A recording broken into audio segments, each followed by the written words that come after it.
السلام علیکم دوستوں ڈرامہ سیریل رد اپنے اختتام کو پہنچ چکا ہے اور اس ڈرامے کی آخری قسط دکھائی جا چکی ہے۔ اس ڈرامے کی آخری قسط میں ہم نے دیکھا کہ سالار کی ضمانت ہو جاتی ہے اور جب وہ پولیس کو لے کر گھر پہنچتا ہے تو ضامن گھر سے بھاگ رہا ہوتا ہے اور وہ سالار کو دیکھ کر حیران ہو جاتا ہے۔ پولیس آفیسر ضامن سے کہتا ہے کہ آپ کی تمام چالیں الٹی پڑ چکی ہیں، جو FIR آپ نے سالار کے خلاف کٹوانا چاہی تھی وہ آپ کے خلاف کٹ چکی ہے۔ تو ضامن کہتا ہے کہ تم سے میں نہیں، میرا وکیل بات کرے گا، اور وہ زین کو بلانے کے لیے فون کرتا ہے، لیکن زین پہلے ہی سالار کے ساتھ وہاں آ چکا ہے۔ وہ پولیس آفیسر سے FIR وارنٹ کی کاپی دیکھنے کے لیے مانگتا ہے اور کہتا ہے کہ ارے یہ تو چھوٹے موٹے کیس ہیں، وہ والا وارنٹ کہاں ہے جس میں یہ مینشن ہے کہ سالار کے ایونٹ میں بلاسٹ انہوں نے کروایا تھا۔ بہت بڑے آدمی ہیں یہ، اتنے چھوٹے موٹے کیس میں گرفتاری تھوڑی دیں گے۔ تو سالار کہتا ہے کہ ضامن صاحب ہم نے آپ کے ساتھ گیم کھیلی ہے، اور اب ضامن جان جاتا ہے کہ زین بھی سالار کے ساتھ ملا ہوا ہے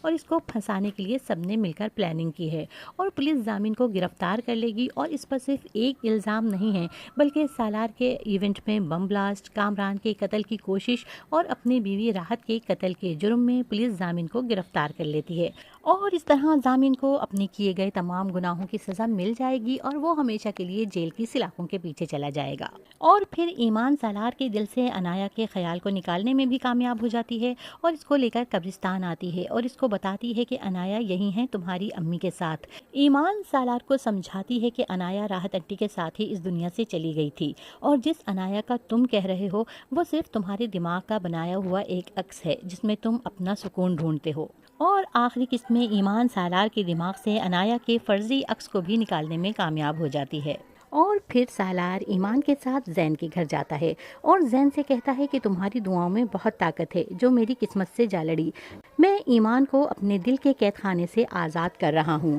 اور ایمان سے کہتا ہے کہ تم نے میرے ماضی کا بوجھ بہت اٹھا لیا، اب تم ایک مکمل زندگی ڈیزرو کرتی ہو، میں تمہیں خود سے باندھ کر ایک ادھوری زندگی نہیں گزارنے دوں گا، میں جا رہا ہوں اور نہیں پتا میں کب لوٹوں گا۔ ایمان کہتی ہے سالار میں تمہارا انتظار کروں گی، تم کہاں جا رہے ہو؟ تو زین بھی کہتا ہے کہ سالار ادھورا تو اب تم اسے چھوڑ کر جا رہے ہو، ایمان کی آنکھوں میں جو تمہارے لیے محبت ہے اس پر میں کبھی پورا نہیں اتر سکوں گا۔ لیکن سالار کہتا ہے کہ وقت سب مٹا دیتا ہے، غم بھی، خوشیاں بھی، اور کبھی کبھی محبت بھی، اور یہ کہہ کر وہ وہاں رکتا نہیں ہے اور ایمان بھی اس کے پیچھے پیچھے بھاگتی ہے، لیکن سالار پیچھے مڑ کر نہیں دیکھتا۔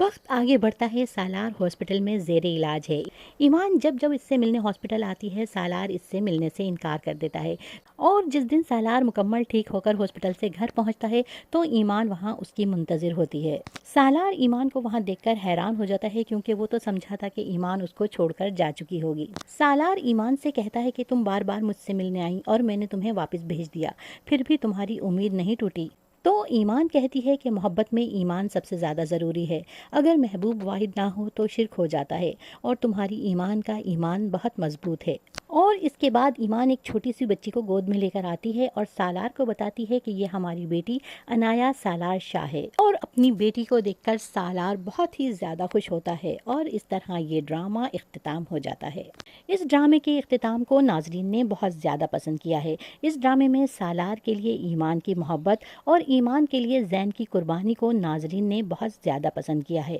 اور اس ڈرامے کے آخر میں سالار نے سب کو پیغام دیا ہے کہ اپنی زندگی میں دعاؤں کے رد ہو جانے سے نہ ڈریں، بس خدا پر یقین رکھیں اور اسی سے مانگتے رہیں، کیونکہ بس وہی جانتا ہے کہ قبولیت کا صحیح وقت کون سا ہے۔ دوستوں اس ڈرامے کے بارے میں آپ کی کیا رائے ہے؟ آپ کو اس ڈرامے کا اختتام کیسا لگا؟ اپنی رائے کا اظہار کمنٹ باکس میں ضرور کیجیے گا، اور ویڈیو کو لائک کر کے چینل کو سبسکرائب کرنا مت بھولیے گا۔